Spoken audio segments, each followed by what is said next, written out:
the Waldenses did not develop into a full-scale Reformation movement, right? They sort of stayed their own isolated group, which survived and grew somewhat, but it never really challenged the church because the church was successful enough in persecuting them and basically pushing them underground and outside of the society. This is why the Waldenses never really became a movement that challenged the Roman Catholic Church, because the Roman Catholic Church was able, through their persecution, through their attacks against the Waldenses, to either push them underground or to push them to obscure geographical places where they couldn't really be a threat. They continued faithful even after the Reformation, and they were still persecuted since, even in Reformation times, they lived in countries that were still predominantly Roman Catholic. Now, it's interesting, just recently, a fellow I know in Germany, he was telling me about his girlfriend, and we were just talking about things, and he was saying that his girlfriend, I believe on her mother's side, comes from a Waldensian family. The Waldensians still identify themselves today as a religious group, as a group sort of passed down through the generations. And so I was sort of asking him, well, can you tell me anything about their theology? You know, what do they believe today? And he said, sadly, they've become very liberal in their theology. They're no longer the same, as far as I know, right? I mean, I could be wrong. If there's some Waldensian person in church today and would greatly object to it, I'm going to say right now, well, please forgive me. I just must confess I'm not as well informed on your movement as I should be. But from the small indications I have received, it would seem that they've given up on this beautiful tradition of loving the Bible and knowing the Bible forward and backward and just being simple preachers of the simple message of the Bible. And they've taken a course that's far more theologically liberal. Well, again, this is to show you a couple things. First of all, to re-emphasize the point that we made, I think fairly clearly last night in our lecture on the Pilgrim Church or the Believer's Church, that there were definitely godly movements outside the stream of the Roman Catholic Church. But also to show you this, that if the Roman Catholic Church could effectively put them outside the stream of culture, then they wouldn't seriously challenge the Roman Catholic Church, right? And so they basically did this by shunning them, by terrible persecution, right? By violence, by pushing them outside of the region geographically, they were able to effectively combat what essentially were these reform movements. And so it sort of leads us to the question, what was different about Martin Luther and the German Reformation? Well, it's a fascinating question. But to answer it, you're going to have to wait till tonight's lecture when we discuss the Waldenses in terms of some other reformers, such as John Wycliffe, John Huss, Desiderius Erasmus. We'll talk about them this evening, and what made them different than Martin Luther. What I want to discuss with the last part of this particular morning lecture is some of the cultural and intellectual factors that sort of influenced Western society towards the Reformation. You see, many people date the Reformation as starting when Martin Luther nailed the 95 Theses to the church door at Wittenberg on October 31st, 1517. And that is a fair date because it was a dramatic event. But both spiritually and historically, the foundation for the Reformation was being prepared for centuries before. From the early 1300s, again, 200 years before Martin Luther ever nailed the 95 Theses to the church door at Wittenberg. By the way, there's some historical contention as to whether or not he ever actually nailed the 95 Theses to the church door at Wittenberg, but we'll talk about that more when we talk about Martin Luther. 200 years before that, there were important forces and dynamics at work within European society that sort of prepared the ground for the Reformation. I would sort of liken it like this. You know, we see how the Roman world was prepared for the coming of Jesus and the spread of the gospel, right?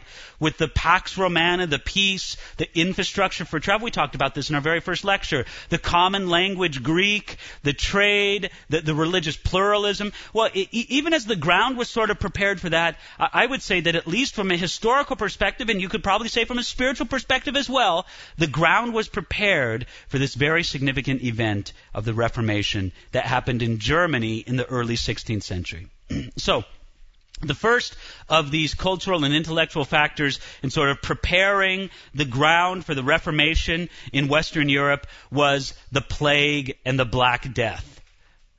The plague and the Black Death, well, let me come to the proper slide here. The plague and the Black Death were absolutely catastrophic events for Europe. It's hard to describe how great of a blow it was.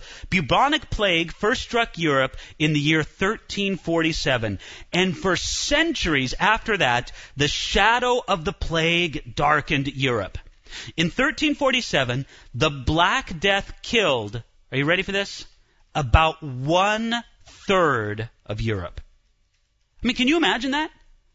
Can you imagine the entire population of Western Europe, 1/3 of Europe dead within a matter of months because of this tremendous plague?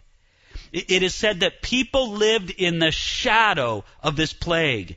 And during the 15th century, Europe could be described. Therefore, what the Black Plague did was it sort of made Europe what you might call a death-oriented society. But it was amazing how it spread all over the place. What the Black Plague did was it shook up Europe. It introduced huge changes. You can just imagine the changes that came into Europe economically, right? What happens when 1/3 of your workforce is eliminated? What happens when 1/3, because it didn't just strike peasants, right? It also struck noblemen. You can imagine the cultural and economic, but also spiritual changes.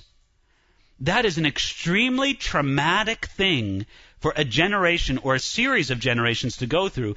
Even the people who survive live the rest of their life affected by it and wondering when it's going to return. Because there wasn't just one plague. It sort of came in recurring waves throughout Europe. And you see how the plague went all over Western Europe at different times, at different places. There were certain pockets where the plague had very little or no effect. Perhaps it's unexplainable as to why, but it spread in a radical measure all over Europe. And so this was something that really sort of was a jolt to the system of Europe, right? You start rethinking very fundamental things when a catastrophe like this happens. It sure does this. It sure wakes you up and makes you think about heaven and hell a lot more, doesn't it? All right, so the Black Death. Secondly, we can say that there was the Muslim threat, or the Muslim and Turkish threat to Europe. The Turks captured Gallipoli in modern-day Turkey in 1354, and they continued to spread towards Europe. In the late 15th century, under Sultan Muhammad II, there were spectacular territorial gains, and the Muslims actually invaded Italy at the heel of it. In Italy, coastal cities south of Rome might be at any time raided at night by the Turks, who would just sail in, sack a city, and carry off the prettiest girls for the Sultan's harem. That's how they did it. They would just raid these cities, they would sail in, they'd loot, they'd pillage, they'd steal, they'd kill, and they'd kidnap the best women for their leaders back home. And so this was a constant threat. You can imagine this shadow of these outside invaders all over the place. People lived in fear of the Muslim and Turkish threat to Europe. A third factor that sort of prepared the ground was the Renaissance and the revival of learning. You see, beginning in the early 1300s, there was an increasing interest in the Latin and Greek classics. I think it's very interesting that although from the time Rome fell in the 5th century all the way up until the 1300s, they lived with the haunting memory of what Rome was and how they didn't have this same empire and the same civilization that they once had. But what's interesting about that, as at the same time, many of the real literature and accomplishments of Rome began to be forgotten. And so when they sort of rediscovered Roman and Greek culture with the Renaissance, do you know what the word Renaissance means? It means rebirth. When they discovered these ancient classics again, it was like a intellectual revolution. Renaissance means new birth or new learning. And the restoration and the publication of all these classical Latin and Greek texts had a very powerful result. I'll tell you this. One of the things that it did was it got people interested in the Greek New Testament. You see, in medieval times, the focus was on the Latin